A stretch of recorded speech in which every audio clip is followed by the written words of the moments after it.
আজ দশমী। বাড়িতে আসা অতিথিদের মিষ্টিমুখ করানো আমাদের রীতি, কিন্তু আমার আবার নোনতা খেতে ভালো লাগে। মিষ্টি দিয়ে ভর্তি প্লেটের মধ্যে আমি খুঁজতাম নোনতা কিছু। আজকে আমি শেয়ার করছি ইটস মাই মধুলিকা থেকে কিছু চপ আর কাটলেটের রেসিপি।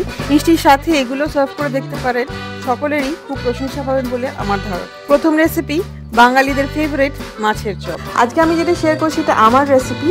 আমার মার বানানো ফিশ চপ কিন্তু একটু আলাদা, একটু সময় সাপেক্ষ। সেইটা আমি আরেকদিন শেয়ার করবো আপনাদের সাথে, সেটাও খেতে অসাধারণ হয়। তাহলে চলুন শুরু করা যাক রান্নাটা। ফিশ চপ কিন্তু সব রকম মাছ দিয়েই বানানো যায়। আমি আজকে বানাচ্ছি কাতলা মাছ দিয়ে, কাতলা মাছের পেটি দিয়ে বানাচ্ছি। প্রথমে মাছটাকে আমি ম্যারিনেট করে নিচ্ছি আদা, রসুন আর নুন দিয়ে। এইভাবে ম্যারিনেট করে নিলে মাছের স্বাদটা অটোমেটিক্যালি অনেকটা বেড়ে যায়। এবারে এটা আমি সিদ্ধ করে নেব। 1 কাপ জল গরম করে নেব, ফুটবে যখন জলটা তখন মাছটা দিয়ে দেব। দিয়ে ঢেকে রান্না করব 5 মিনিট মতো।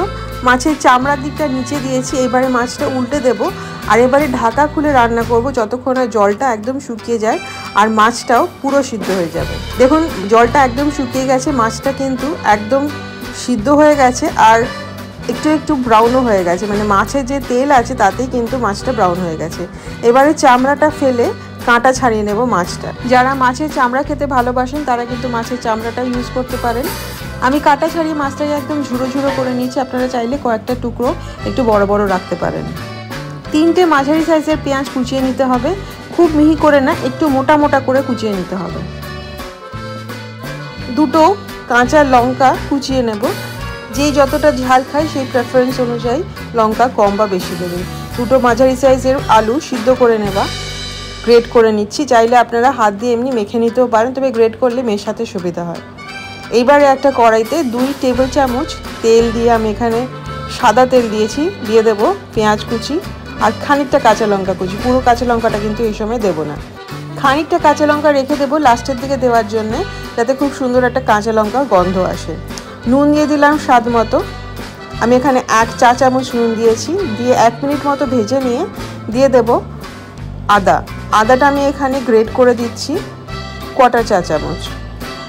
আদাটা একটু নেড়ে যখন আদার খুব সুন্দর একটা গন্ধ বেরোবে দিয়ে দেব রসুন বাটা। রসুন বাটাও কিন্তু একই 1/4 চা চামচ দিয়ে এইবারে ভাজতে থাকবো যতক্ষণ না পেঁয়াজটা ট্রান্সলুসেন্ট বা স্বচ্ছ হয়ে আসে।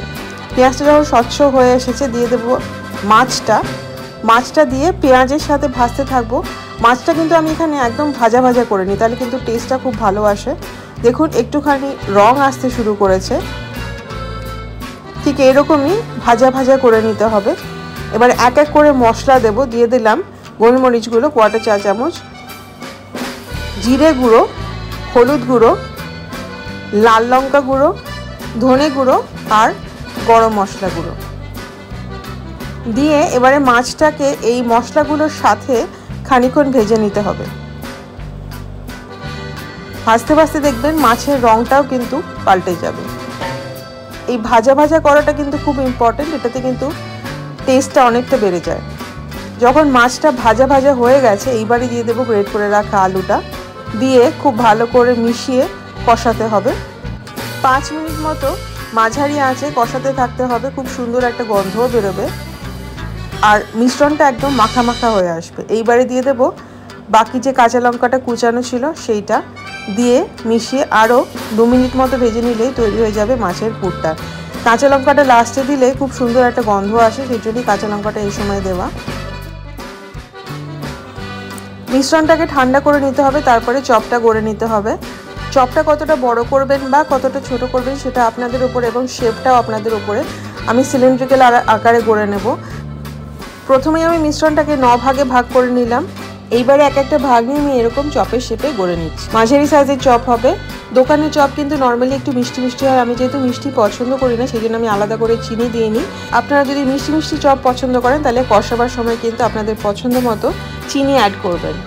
এবারে চপটা গড়ে নেওয়ার পালা, বিস্কিটের গুঁড়ো লাগানোর পালা। একটা বাটিতে আমি একটা ডিম ফেটিয়ে নিচ্ছি। বিস্কিটের গুঁড়ো আপনারা টোস্ট বিস্কিটের গুঁড়ো ইউজ করতে পারেন, বা যদি পুরনো ব্রেড থাকে সেটাকেও মিক্সিতে 2বার ঘুরিয়ে নিলেই যে গুঁড়োটা হবে সেটাও ইউজ করতে পারেন। চপটা ডিমের মধ্যে চুবিয়ে একটা কাঁটা দিয়ে ভালো করে মাখিয়ে নিয়ে দিয়ে দিচ্ছি বিস্কিটের গুঁড়োর মধ্যে। কাঁটা ইউজ করে 2 হাতই কিন্তু শুকনো থাকবে। এবারে ভালো করে বিস্কিটের গুঁড়োটা মাখিয়ে নিতে হবে চপের গায়ে। একবার মাখানো হয়ে গেলে আবার ডিমের গোলায় চুবিয়ে আরেকবার বিস্কিটের গুঁড়ো মাখিয়ে নেব। এতে কোটিংটা একটু মোটা হয়। আপনারা চাইলে একবার বিস্কিটের গুঁড়ো মানে সিঙ্গেল কোট করে ইউজ করতে পারেন, সেটা কিন্তু আমার খুব পছন্দের। এইভাবে ডিমের গোলায় চুবিয়ে বিস্কিটের গুঁড়ো লাগিয়ে প্রত্যেকটা চপ তৈরি করে নিতে হবে। ডেসক্রিপশন বক্সে এই রান্নার উপকরণ এবং আরও কিছু খুব ভালো রেসিপির লিঙ্ক শেয়ার করা আছে। লিঙ্কে ক্লিক করলে রেসিপিগুলো দেখা যায়। ভালো লাগলে প্লিজ ট্রাই করবেন, শেয়ার করবেন এবং আমাকে জানাবেন যে আপনাদের কেমন লাগলো। চপগুলো ভাজার জন্য একদম রেডি। আমি সাদা তেলে ভাজছি আজকে, রাইস ব্রান অয়েলে। কড়াইতে 1 কাপ তেল মাঝারি আঁচে গরম করে নিয়ে তারপরে তার মধ্যে ভাজবো। আপনারা চাইলে ডুবো তেলেও ভাজতে পারেন, তবে আমি যেহেতু একবার ভাজা তেল আর ইউজ করি না, সেই জন্য তেলটা কমই দিলাম। ভালো করে ঘুরিয়ে ঘুরিয়ে ভেজে নিতে হবে মাঝারি আঁচে, যাতে পুরো রঙটা একদম লাল লাল হয়ে আসে। বেশি আছে কিন্তু ভাজবেন না, তাহলে কিন্তু ভেতরটা গরমও হবে না। আবার কম আঁচে ভাজলে কিন্তু তেল বেশি টানবে। সুতরাং মাঝারি আঁচে এরকম ঘুরিয়ে ঘুরিয়ে লাল লাল করে ভেজে নিতে হবে। তৈরি হয়ে গেল মাছের চপ বা ফিশ চপ। সার্ভ করবেন কাসুন্দির সাথে আর স্যালাডের সাথে। বিজয়ার নোনতা স্ন্যাক্সে এর পরের recipe fish fry, Kolkata style ভেটকি মাছের ফিশ ফ্রাইয়ের রেসিপি। ফিশ ফ্রাই কিন্তু ভারতবর্ষে এসেছিল ব্রিটিশদের হাত ধরে। বিদেশে যেটা ফিশ অ্যান্ড চিপস নামে বিখ্যাত, সেটা আমাদের দেশে এসে আমাদের রান্নাঘরে ব্যবহৃত বিভিন্ন মশলার সহযোগে হয়ে ওঠে ফিশ ফ্রাই। বহুদিন ধরে ভাবছিলাম ফিশ ফ্রাই রেসিপিটা শেয়ার করব আপনাদের সাথে। আজকে আমি বাড়িতে বানাচ্ছি ফিশ ফ্রাইটা, আর সেই রেসিপিটাই শেয়ার করছি আপনাদের সাথে। চলুন রান্নাটা শুরু করা যাক। প্রথমেই ফিশ ফ্রাইটাকে ম্যারিনেট করার জন্য একটা মশলা বানাবো। তার জন্য পেঁয়াজটা এরকম মোটা মোটা স্লাইস করে কেটে নিচ্ছি, দিয়ে দিলাম মিক্সি জারে। আমি প্রত্যেকটা জিনিস কেটে কেটে মিক্সি জারে সঙ্গে সঙ্গে দিতে থাকবো। কাঁচা পাকা লঙ্কা 7টা থেকে 8টা, আপনারা যদি আরও ঝাল খান আরও ঝাল দিতে পারেন, তবে এটা একটু ঝাল ঝাল হলেই ভালো হয়। সুতরাং আমি এখানে 8খানা কাঁচা পাকা লঙ্কা দিয়ে দিলাম টুকরো করে। ধনে পাতা ডাঁটি শুদ্ধ 1 কাপ মতো কুচিয়ে নিয়ে দিয়ে দিচ্ছি। ফিশ ফ্রাই বানানোর সময় অনেকেই কিন্তু লেবু ইউজ করে, আমি কিন্তু লেবু ইউজ করব না। যদি সঙ্গে সঙ্গে খেয়ে নেওয়া হয় তাহলে তো ঠিক আছে, নাহলে লেবুর সাইট্রিক অ্যাসিড কিন্তু মাছটাকে রান্না করতে শুরু করে। যদি মাছে কোনো গন্ধ থাকে তাহলে সেটা দূর করার জন্য লেবু ইউজ করা যায়। আমি এখানে পুদিনা পাতা নিয়েছি 12টা থেকে 14টা।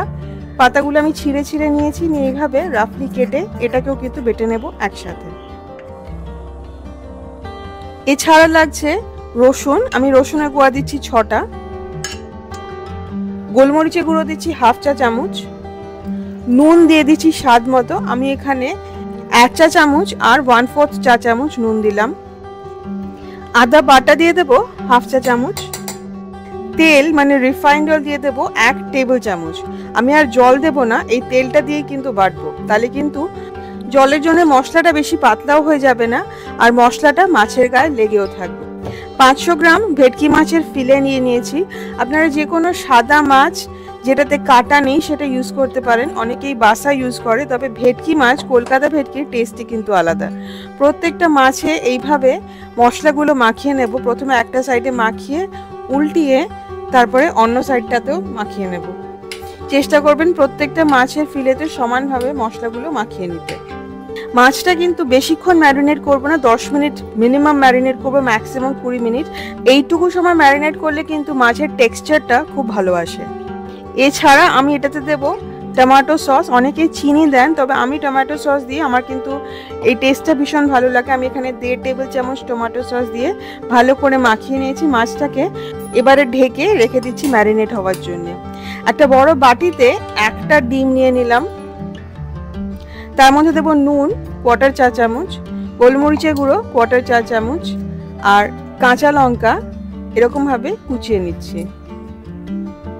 একদম ফাইন করে কুচিয়ে নিচ্ছি। এটা না দিলেও চলে, তবে এটা দিলে খুব সুন্দর একটা টেস্ট আসে। যদি আপনারা মনে করেন বেশি ঝাল হয়ে যাবে তাহলে অ্যাভয়েড করবেন, আদারওয়াইজ কিন্তু এটা মুখে পড়লে খুব ভালো লাগে। ডিমটাকে একদম মসৃণ করে ফেটিয়ে নিতে হবে। এবার একটা প্লেটের মধ্যে নিয়ে নিলাম খানিকটা ব্রেড ক্রাম্বস। যতটা ব্রেড ক্রাম্ব লাগবে তার হাফ আমি প্লেটে নিলাম আর বাকি হাফটা আলাদা রেখে দিলাম। একটা কাঁটার সাহায্যে ফিশ ফিলেটটাকে ডিমের মধ্যে এইভাবে চুবিয়ে দিয়ে দিলাম ব্রেড ক্রামের মধ্যে।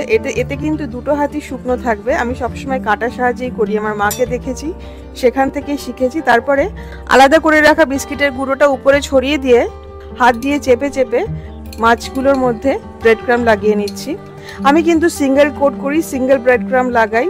ডাবল কোট করি না, আমাদের বাড়িতে সবসময় সেটা হয় এবং আমার সেটাই পছন্দ। তবে আপনারা যদি চান ডাবল কোট ডেফিনেটলি করতে পারেন। একবার বিস্কিটের গুঁড়ো লাগানো হয়ে গেলে আবার ডিমের গোলায় চুবিয়ে আবার বিস্কিটের গুঁড়ো লাগাতে হবে। সবকটা ফিশ ফ্রাই গড়া হয়ে গেলে এবারে প্রত্যেকটা ফিশ ফ্রাইয়ের সাইডগুলো এইভাবে একটা ছুরির সাহায্যে চারপাশটা একদম সমান করে নিতে হবে।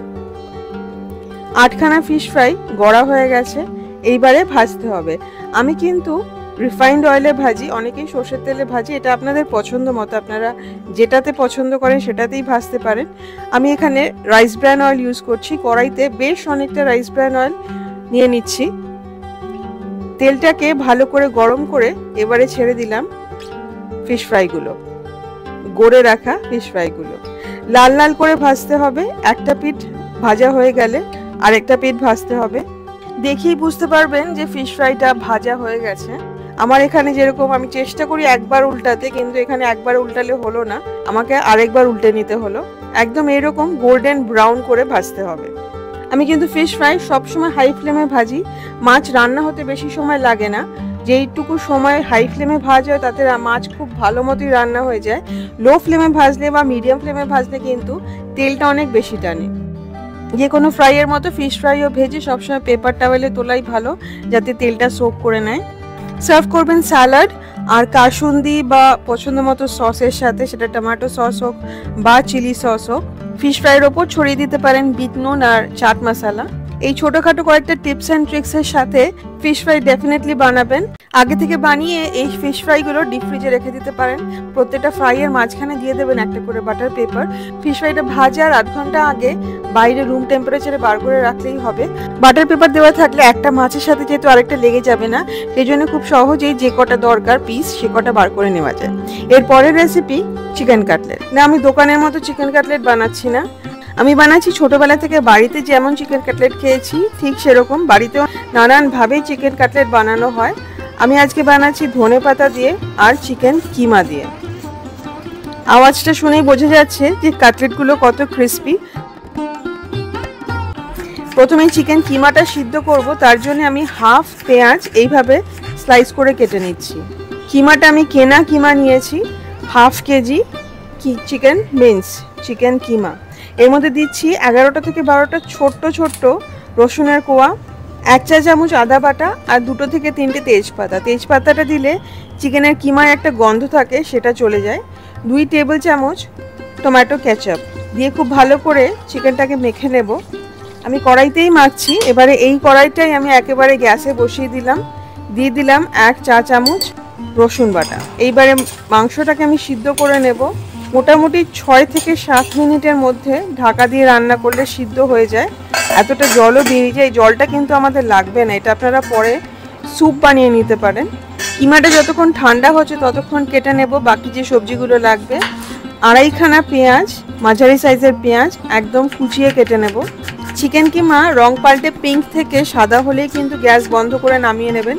বেশি সিদ্ধ করলে কিন্তু কিমা শক্ত হয়ে যায়। বাড়িতে যদি বোনলেস চিকেন থাই বা লেগ থাকে সেটা দিয়ে কিমা বানিয়ে কাটলেট বানালে কিন্তু কাটলেট খেতে অনেক টেস্টি হয় আর জুসি হয়। কাঁচা লঙ্কা 4টে কাঁচা পাকা লঙ্কা আমি এভাবে কুচিয়ে নেব। এটাতে কিন্তু অনেকটাই ঝাল হবে, বাচ্চারা যদি খায় তাহলে কিন্তু ঝালটা কমিয়ে দেবেন।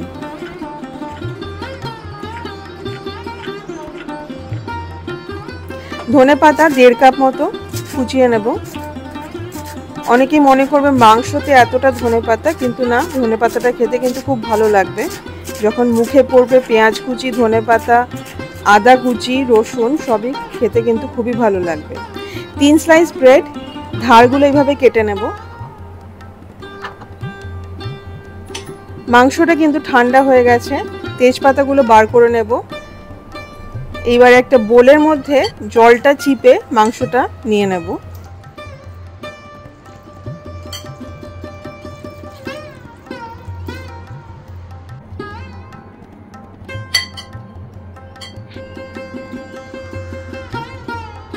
একটা মাঝারি সাইজের সিদ্ধ করা আলু এইভাবে গ্রেট করে দিয়ে দেব। এখানে কিন্তু আপনারা আলুটা একটা জায়গায় 1.5খানা বা 2খানাও দিতে পারেন, এটাতে কিন্তু টেস্ট ভালো আসে আর টেক্সচারটাও, কাটলেটের টেক্সচারটাও ভালো হয়। 1 চা চামচ আদা গ্রেট করে দিয়ে দেব। পেঁয়াজ কুচি যেটা কেটে রেখেছিলাম দিয়ে দিলাম কাঁচা পাকা লঙ্কা কুচি, ধনেপাতা কুচি, নুন দেব স্বাদ মতো। আমি এখানে 1.5 চা চামচ নুন দিচ্ছি। গোলমরিচ দিয়ে দেবো 1 চা চামচ। গোলমরিচ গুঁড়ো, এটা কিন্তু বাড়িতে গুঁড়ো করা গোলমরিচ, একদম ফ্রেশলি ক্রাশড, তাহলে কিন্তু টেস্টটা ভালো আসবে। আর hot and sweet tomato sauce দিলাম 2 টেবিল স্পুন। এটা কিন্তু দিতেই হবে, এটা কিন্তু খুব ইম্পর্টেন্ট। রসুনের কোয়া যেগুলো দিয়েছিলাম সেগুলো যখনই হাতে পড়বে একদম ভেঙে ভেঙে দিয়ে দিতে হবে, ঠিক এইভাবে খুব ভালো করে মেখে নেব। মেখে এটা কিন্তু টেস্ট করে দেখে নিতে হবে যে সব ঠিক আছে কিনা। নুন এখানে লাগবে, আমি নুন দিলাম আরও 1/2 টিস্পুন। গোলমরিচের গুঁড়ো দিয়ে দিয়েছি 1/2 টিস্পুন, 1/2 টিস্পুন লঙ্কার গুঁড়ো দিয়েছি, আর দিলাম হট সস 1 টেবিল স্পুন। খুব ভালো করে মিশিয়ে নিতে হবে। আপনারা হট সসের জায়গায় এমনি চিলি সসও দিতে পারেন, সেটাতেও কিন্তু খুব ভালো টেস্ট আসবে, তবে বাচ্চারা খেলে ঝালটা কম দেবেন। এবারে পুরো মিশ্রণটা থেকে 13টা ডিমের সাইজের বল বার করে নেব, ঠিক এই রকম চপের মতো। 500 গ্রাম কিমায়, একটা আলুতে আর 3টে ব্রেডে 13টাই হবে। এইবারে প্রত্যেকটা বলকে এরকম কাটলেটের মতো শেপ করে নেব। একটা হাত দিয়ে চাপতে হবে, আরেকটা হাত দিয়ে শেপ দিতে হবে। ঠিক এইভাবে 13টা কাটলেট গড়ে নিলাম। এইবারে একটা বাটিতে ডিম ভেঙে নেব। ডিমটাকে খুব ভালো করে ফেটিয়ে নিতে হবে। এটাকে আমরা ব্রেড ক্রাম্ব করব কাটলেটগুলোকে, সেই জন্য আগে ডিমের গোলায় চুবিয়ে তারপরে বিস্কিটের গুঁড়ো লাগাতে হবে। বিস্কিটের গুঁড়ো আমি বাজারের বিস্কিটের গুঁড়ো কিনে নিয়েছি। যদি বাজারের বিস্কিটের গুঁড়ো না পান তাহলে কিন্তু বাড়িতে থাকা পুরনো ব্রেডকে গুঁড়ো করে নিতে পারেন, তবে সেটাতে কিন্তু তেলটা অনেক বেশি টানে। ডিমের গোলায় চুবিয়ে এইভাবে কাটলেটগুলোকে আমরা ব্রেডে ক্রাম্বের মধ্যে কোট করে নেব। আমার কিন্তু দুটো হাতই শুকনো, আমি কাঁটার সাহায্যে ডিমের গোলায় চোবাচ্ছি কাটলেটগুলো, সেই জন্য আমার দুটো হাতই শুকনো, কাটলেট গড়তে খুব সুবিধা হয় সেই জন্য। এইভাবে একটা হাত দিয়ে চেপে চেপে শেপ করে নিতে হবে। এটা করা খুবই সহজ, আমি যদি পারি আপনারা প্রত্যেকেই পারবেন। ঠিক এইভাবেই আমরা 13খানা কাটলেট গড়ে নেব। কাটলেটগুলো গড়ে খানিকক্ষণ ফ্রিজে রাখলে খুব ভালো হয়, 1 ঘন্টা মতো ফ্রিজে রাখলে খুব ভালো হয়, তাহলে শেপটা ধরে থাকে, মানে ভেঙে যেতে চায় না, ভাঙবার সম্ভাবনা একদম কমে যায়। এবারে কাটলেটগুলোকে ভেজে নিতে হবে। আমরা শ্যালো ফ্রাই করব, ডিপ ফ্রাই করছি না। একটা ফ্রাইং প্যানে শ্যালো ফ্রাই করার মতো যতটা তেল দরকার ততটাই দিলাম। এখানে মোটামুটি 2 কাপ তেল আছে। এবারে যখন তেলটা গরম হবে কাটলেটগুলোকে ছেড়ে দিলাম। 2 থেকে 3 মিনিট লাগবে এক একটা সাইড ভাজার জন্য। আমি হাই ফ্লেমে ভাজি, পুরোটাই রান্না করা। কাটলেটে আর রান্না করার মতো কিছু নেই। হাই ফ্লেমে এক একটা সাইড 2 থেকে 3 মিনিট ভাজতে হবে, বা ততক্ষণ ভাজতে হবে যতক্ষণ না কাটলেটগুলো গোল্ডেন ব্রাউন হয়ে যাচ্ছে, ঠিক এই রকম। মাঝে উল্টে দেখে নিতে পারেন যে অন্য সাইডটাও হয়েছে কিনা। যদি না হয়ে থাকে তাহলে আরো খানিকক্ষণ ভেজে নিতে হবে।